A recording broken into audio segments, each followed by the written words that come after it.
Hi, Bill Caskey back at Caskey One. We wrote a book several months ago called Email It. Brooke Green, Brian Neal, and myself. And what was happening, we saw in the market, is a lot of times salespeople were relying on the written word to either get appointments, to move the sales cycle along, to handle difficult situations, to connect with other referral partners, etc. And so we took the 20 most common situations that face salespeople where they were required to write email notes and letters, and we put them into a package that actually gives you some verbatims to use. But in this video, we're going to talk about not each one of these individual. We're going to talk about a general template. You know, we find that when you write an email, it seems like we're always writing these things when we're in the state of mind of we need something. We need an appointment. We need a sale. We need the prospect to keep talking to us. We need the sales cycle to keep moving. And so a lot of the state of mind we're in is a needy, desperate, sometimes anxious state of mind, which is exactly the wrong state of mind that you want to be in when you're writing an email that's going to prompt some action. And so over the years, we've created these, and we've kind of come up with a template that we think is important for you to use. So we're not going to talk specifically about any one of these, although if you search around on Caskey One, there are several other videos that address some very specific issues. We're going to talk about this in terms of the structure of the email.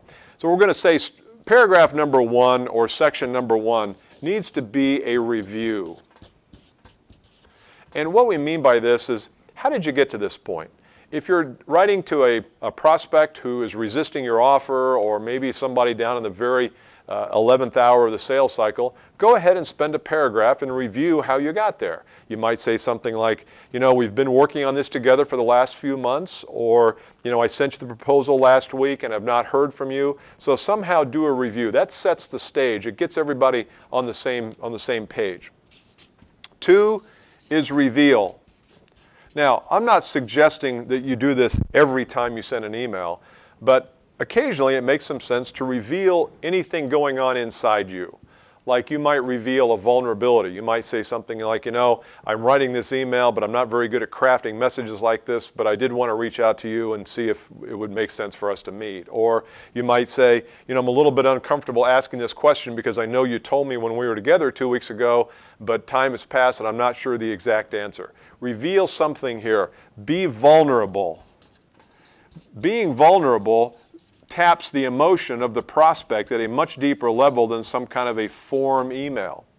So as you put your personality in these emails, make sure you reveal something a little vulnerable about yourself.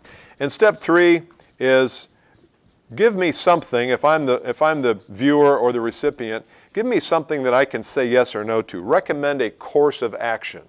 So if you want to get together with someone again, or if you want to have a phone call, or you want to set up a webinar, or you want to send out an email with a link to a website that has a video on it, make sure you're very clear about what you recommend.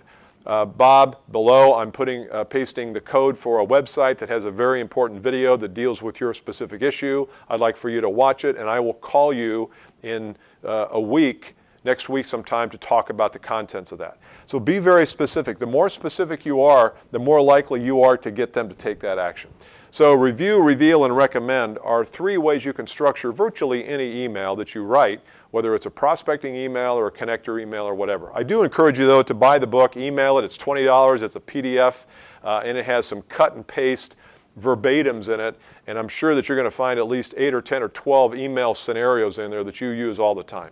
Make sure you go to emailitsellersguide.com to get your copy of it, and I hope you've appreciated this. If this resonated with you and you really liked what you saw today, make sure you go to Caskey One, CASKEYONE.com, and sign up for all of our notifications for podcast videos and articles. Thanks.